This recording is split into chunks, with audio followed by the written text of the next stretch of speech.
Hello dear students, welcome to সাফল্য academy. Sourav স্যারের YouTube চ্যানেলে প্রত্যেককে স্বাগত জানাচ্ছি। আশা করি তোমরা প্রত্যেকেই ভালো আছো। আজকে একটা নতুন ভিডিও তোমাদের সামনে নিয়ে চলে এসেছি এবং এই যে ভিডিওটা এখানে জিআই বেস্ট বেস্ট কোশ্চেন গুলো তোমাদের সামনে হাজির করেছি। সামনে যে সমস্ত পরীক্ষা আসছে তোমাদের কাছে, বিশেষ করে এসএসসি, এমটিএস, সিজিএল, সিএইচএসএল বা আমাদের যে পুলিশ ওরিয়েন্টেড যে এক্সাম গুলো আছে তাদের জন্য খুবই ইম্পর্টেন্ট। সো ভিডিওটা তোমরা ফার্স্ট টু লাস্ট দেখতে থাকো, সঙ্গে থাকো এবং যদি ভালো লাগে তোমরা আমাদের চ্যানেলটা সাবস্ক্রাইব করে দিও। চলো শুরু করি আমরা আমাদের ক্লাস। জিআই ক্লাস কি হচ্ছে, ফার্স্ট কোশ্চেন আমাদের স্ক্রিনে চলে আসছে। কোশ্চেন নাম্বার 1 কি বলছে, সিলেক্ট দ্য অড নাম্বার। এখানে চারটে অপশন দিয়ে বলছে কোনটা অড কোনটা আলাদা। দেখো নাম্বার 1 এ লেখা আছে 121। দেখো এটা কার বর্গ? 1 মানে 11 এর বর্গ। আবার নাম্বার 2 তে আছে 169, এটা কার বর্গ? 13 এর স্কয়ার। তারপরে 256 মানে কার বর্গ? 16 এর বর্গ। তারপরে 361 মানে কার বর্গ? 19 এর বর্গ। তোমরা যারা চাকরি পরীক্ষা দাও নরমালি তোমাদের অবশ্যই 10 থেকে কেন বলবো 1 থেকে 30 বা 35, 1 টু 30 বা 35 অবশ্যই স্কোয়ার নাম্বার গুলো মনে রাখতে হবে, ঠিক আছে? তবে কিন্তু কুইক ক্যালকুলেশন করা যাবে। এবারে কি বলছে দেখো, সবই তো বর্গ পেয়ে গেলাম। এটা 11, এটা 13, এটা 19, এটা 16। দেখো 11 কিন্তু বিজোড় সংখ্যা, 13 বিজোড় সংখ্যা, 19 বিজোড় সংখ্যা। একমাত্র জোড় সংখ্যা কোনটা? 16। তাহলে এর বর্গ পেয়েছি 256। তাহলে বাদবাকি সংখ্যাগুলো হচ্ছে সব বিজোড় সংখ্যা বা মৌলিক সংখ্যা, তাদের বর্গ পাচ্ছি বাকিগুলো। একমাত্র জোড় সংখ্যা যেটা 16 তার বর্গ পাচ্ছি 256। So answer is 256 is the correct answer. ঠিক আছে, আশা করি তোমরা বুঝতে পেরেছো। চলো পরবর্তী কোশ্চেন, কোশ্চেন নাম্বার 2 আমাদের সামনে কি বলছে। চলো এখানে দেখো অ্যানালজির কোশ্চেন দিয়েছে, বলছে আর্কিটেক্ট যদি ডিজাইন হয় তাহলে অথর কি হবে? দেখো আর্কিটেক্টের কাজ কি? ডিজাইন তৈরি করা। তাহলে অথরের কাজ কি? লেখালেখি করা। লেখাকে আমরা ইংলিশে কি বলি? Right. Number 2 right is the correct answer. তবে ইমপ্লিমেন্ট মানে কোনো কিছুকে প্রণয়ন করা, ঠিক আছে, বাস্তবে কাজে লাগানো বা বাস্তবে রূপ দেওয়া, ইমপ্লিমেন্ট করা, আরোপ করা। ন্যারেট মানে ব্যাখ্যা করা। অবজার্ভ মানে পর্যবেক্ষণ করা। এখানে অ্যান্সার কি আসছে? Right is the correct answer. ঠিক আছে, চলো পরবর্তী কোশ্চেন, কোশ্চেন নাম্বার 3। 3 নম্বর কোশ্চেন আমাদের সামনে কি আসছে? কোশ্চেন নাম্বার 3, এটা হলো নাম্বার সিরিজে কোশ্চেন দিয়েছে 124, 215, দিয়ে 342, এরপরে কি হবে? চলো আমরা দেখে নিই। দেখো 124 এটা কোন সংখ্যার কিউবের কাছাকাছি? 5 এর কিউব তো আমি জানি 125, এখান থেকে এক ঘর কমিয়ে দাও 124। তাহলে পরেরটা নিশ্চয় দেখো 6 এর কিউব 216 মাইনাস 1 করলে 215। আবার 342 মানে দেখো 7 এর কিউব 343, এখান থেকে এক ঘর কমে দাও 342। তাহলে এটা হলো 5 এর কিউব, এটা 6 এর কিউব, এটা 7 এর কিউব। তাহলে এখানটা কি হবে? তাহলে এখানটা হয়ে গেল 8 এর কিউব। তাহলে 8 এর কিউব 512, এখান থেকে এক ঘর কমিয়ে দিলে কি হবে? তাহলে অ্যান্সার চলে আসছে 511 ইজ দ্য কারেক্ট অ্যান্সার। ঠিক আছে, তাহলে question number 3, number 4 is the correct answer. চলো পরবর্তী question, next question, question number 4 চলে এসেছে আমাদের ব্লাড রিলেশনের কোশ্চেন। আমরা কোশ্চেনটা আগে পড়ি, তারপরে আমরা সলভ করব। কি বলছে? এ এন্ড বি আর সিস্টার্স। এ এবং বি হচ্ছে একে অপরের বোন। এ আর বি হচ্ছে একে অপরের বোন। C is the mother of B. C হচ্ছে কার মা? সি হচ্ছে বি এর মা। তো সি যদি বি এর মা হয়, এ এর মা। Who has a daughter D. আচ্ছা, বি এর কিন্তু একটা কন্যা আছে। C is the mother of B. C হচ্ছে বি এর মা এবং বি এর কিন্তু একটা ডটার আছে যার নাম হচ্ছে বি। দেখো এখানে হু লেখা আছে, হুটা কাকে রিপ্রেজেন্ট করছে? বি কে।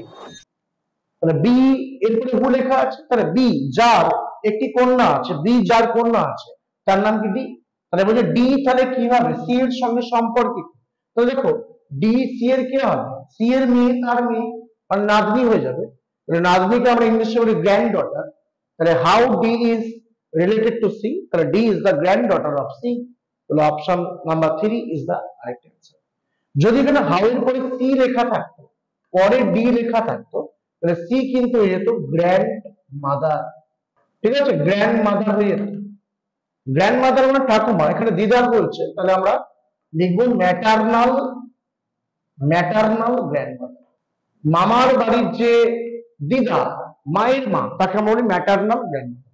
তাহলে number 3 is the correct answer.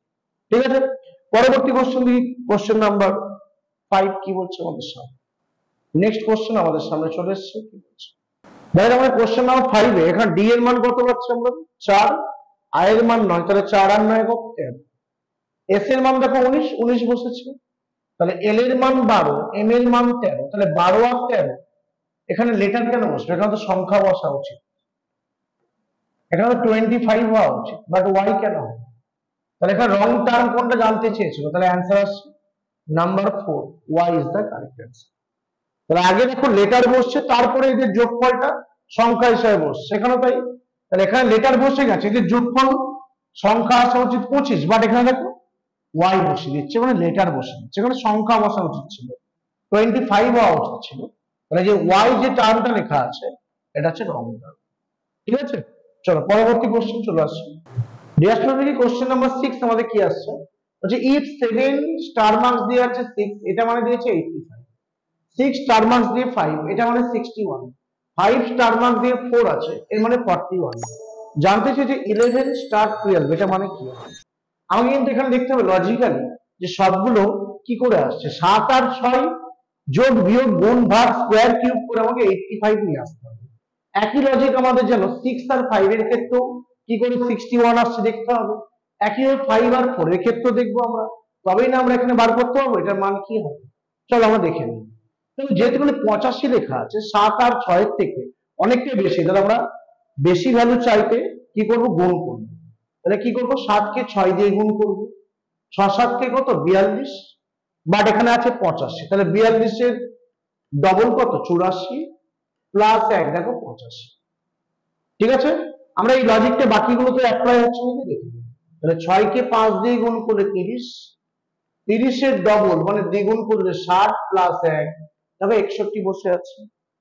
একইভাবে 4 5 এ 20, 20 এর ডবল কত 40, তার সঙ্গে 1 যোগ করে 41 বসে আছে। তাহলে আমরা এখানে পারবো এই একই লজিক যদি এখানে অ্যাপ্লাই করি, 11 কে 12 দিয়ে গুণ করলে কত, 11 কে 12 দিয়ে গুণ করলে 132, তার দ্বিগুণ করব কত আসছে, দ্বিগুণ করলে আসছে 264, আর এর সঙ্গে 1 যোগ করে দেবো, তাহলে অ্যান্সার চলে আসছে 265। Number 3 is the correct answer, অর্থাৎ এই দুটো গুণ করো, ডবল করো, প্লাস 1 করে দাও, তাহলে অ্যান্সার চলে আসবে। চলো পরবর্তী কোশ্চেন আমরা দেখে নিই কি আসছে। পরের কোশ্চেনটা আমাদের চলে আসছে ডিরেকশন টেস্ট থেকে, কি বলছে, বলছে Ajay travels 10 kilometre towards north, Ajay হচ্ছে উত্তর দিকে 10 কিমি গেছে, উত্তর দিকে 10 কিমি গেছে, then takes the right turn and travels 20 kilometre, এবং সে ডান দিকে ঘুরে 20 কিমি গেছে। প্রথমে 10 আঁকলাম, পরে যখন 20 আঁকছি চেষ্টা করবে 10 এর ডাবল আঁকা। ঠিক আছে, আচ্ছা again he takes a right turn and travels 10 kilometre, এখান থেকে সে আবার ডান দিকে 10 কিমি গেল। দেখো এইটা 10 মানে এটাও 10, এমন পজিশনে আঁকবো যাতে এই বিন্দু আর এই বিন্দু একই রেখায় থাকে। ঠিক আছে, আচ্ছা আর কি বলেছে, তাহলে how easy from the original position, দেখো অরিজিনাল পজিশন এটা, তাহলে এখান থেকে এইটা ডিস্টেন্স কত, তাহলে এইটা যদি 20 হতে পারে তাহলে এটাও কত হওয়া উচিত, 20 হওয়া উচিত, তাহলে অ্যান্সার চলে আসছে number 3, 20 kilometre is the correct answer. ঠিক আছে, এটা ডিরেকশন টেস্টের কোশ্চেন ছিল, খুব ইজি কোশ্চেন ছিল, আশা করি তোমরা প্রত্যেকেই বুঝতে পেরেছো। এখানে আমাদের স্টেটমেন্ট কনক্লুশনের কোশ্চেন দিয়েছে, আগে আমরা স্টেটমেন্টটা পড়বো, পড়ে ছবি আঁকবো, তারপর আমরা অ্যান্সার করবো। কি বলছে দেখি, বলছে অল ট্রেন আর বাসেস, সমস্ত ট্রেন বলেছে বাস, ছবি আঁকলাম। নো বাস ইজ কার, কোন বাস কি হবে না বলেছে, কার হবে, কার মানে গাড়ি।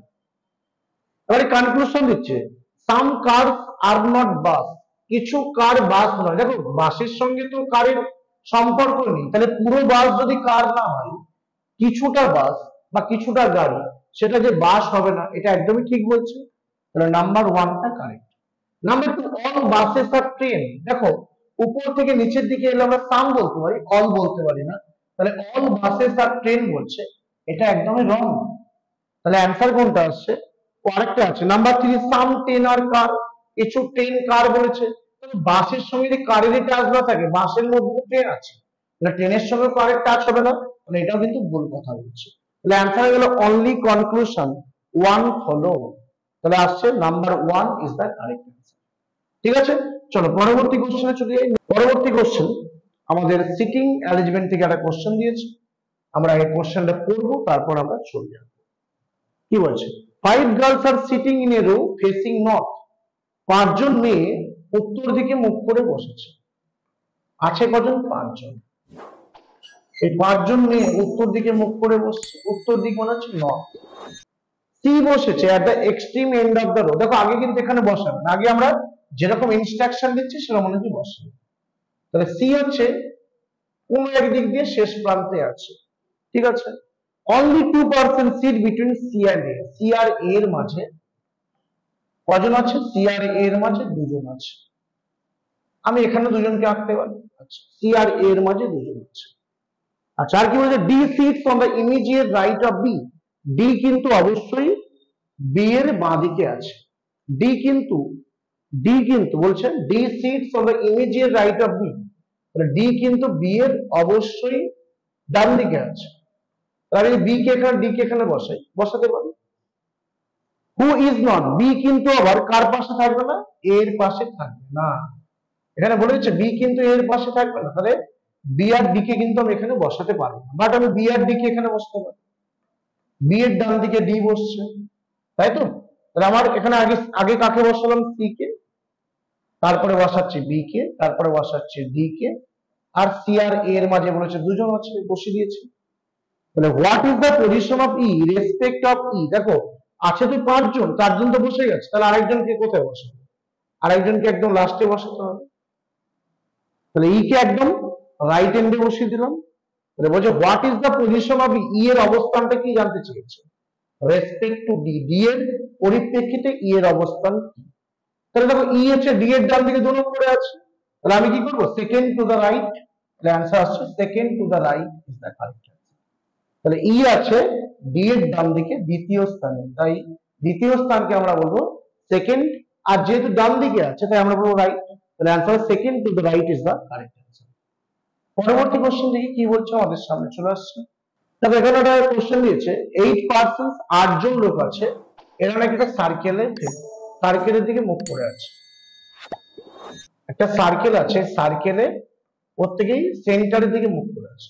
1 2 3 4 5 6 7 8, এই 8 জন আছে। ঠিক আছে, এই 8 জন প্রত্যেকে কেন্দ্রের দিকে মুখ করে আছে। বলে দিচ্ছে circular table facing the centre, but not necessarily in the same order. দেখো এখানে যে অর্ডারটা আছে এই অর্ডারে সাজাতে হবে, এরকম করে মাথার দিকে। আর sit second to the right of P, সবসময় শুরু করবে নিচ থেকে। ঠিক আছে, আর বলেছে কি? আর বলেছে আর আছে নাকি second to the right of P, R আছে পি এর ডান দিকে 2 নম্বর। পি এর ডান দিকে 2 নম্বরে কে আছে? R. Who is opposite of Q, তাহলে পি আছে কার অপোজিটে? কিউ এর opposite. Only 1 person sits between T and Q, T আর কিউ এর মাঝে, টি কে যদি এখানে বসে, টি আর কিউ এর মাঝে একজন আছে, তবে টি কে আমি এখানে বসাতে পারবো না, কারণ এখানে আর অলরেডি বসে গেছে। V is an immediate neighbour of Q, V কিন্তু অবশ্যই কিউ এর ইমিডিয়েট নেইবার, তাহলে ভি কে আমি এখানে বসাতে পারি। এবং W sit second to the right of V, এবং ডাব্লিউ আছে ভি এর ডান দিকে 1 নম্বর 2 নম্বরে। ঠিক আছে, but is not immediate neighbour of P, এবং কিন্তু ভি কিন্তু পি এর অবশ্যই পাশে বসবে না। W sit second to the right of V, W V এর ডান দিকে দ্বিতীয় স্থানে আছে, কিন্তু কার পাশে বসবে না? পি এর পাশে। হ্যাঁ, ডাব্লিউ পি এর পাশে নেই। ঠিক আছে, U sits between P and R, U বসেছে পি এবং আর এর মাঝে, বসিয়ে দিলাম। সবাই বসেছে, বসেনি কে? পি বসেছে, কিউ বসেছে, আর বসেছে, একমাত্র দেখো এস কিন্তু বসেনি, তাহলে এস কে আমি কোথায় বসাবো? এখানে। ঠিক আছে, বলছে তাহলে who sits opposite of V, V এর উল্টো দিকে কে বসেছে? তাহলে ভি এর উল্টো দিকে কে বসছে? দেখো ভি এর উল্টো দিকে এস বসছে, তাহলে অ্যান্সার কি আসছে? Number 3, S is the correct. ঠিক আছে, এটা আমাদের সিটিং অ্যারেঞ্জমেন্টের কোশ্চেন ছিল। সিটিং অ্যারেঞ্জমেন্টের কোশ্চেন পরীক্ষা এসেই থাকে, প্রত্যেকে মন দিয়ে ইনস্ট্রাকশনটা পড়বে, পড়ে ঠান্ডা মাথায় যেখানে লিঙ্ক পাবে বসাবে, যেখানে লিঙ্ক পাবে না ছেড়ে দেবে, এবং অলওয়েজ শুরু করবে লিস্ট। ঠিক আছে, চলো আমাদের এই কটা কোশ্চেনই ছিল। আশা করি তোমরা ভিডিওটা ফার্স্ট টু লাস্ট দেখলে, এবং যাদের ভিডিওটা ভালো লাগবে প্রত্যেকেই লাইক এবং কমেন্ট করতে ভুলো না, এবং অবশ্যই আমাদের চ্যানেলটা ভালো লাগলে একটা সাবস্ক্রাইব করে দিও। প্রত্যেকেই ভালো থাকো, সুস্থ থাকো, আবার দেখা হচ্ছে সামনে কোনো ভিডিও।